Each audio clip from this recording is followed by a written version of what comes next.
ইউনিস জানে এবার তার পালাবার রাস্তা নেই, পালাবার পথ নেই।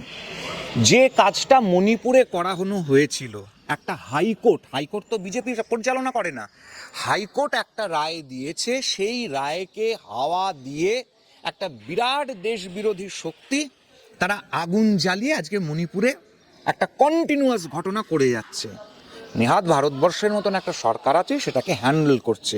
এই একই জিনিস বাংলাদেশে হয়েছে, একটা সুপ্রিম কোর্টের রায়কে নিয়ে একটা সরকারকে উৎখাত করা, প্রধানমন্ত্রীকে ইন এক্সাইল করা।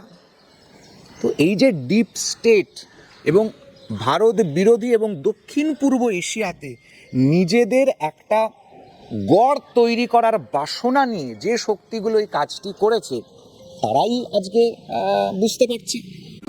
বাংলা হান্টের আরো খবর দেখতে নজর রাখুন। বাংলা খবর মানেই বাংলা হান্ট।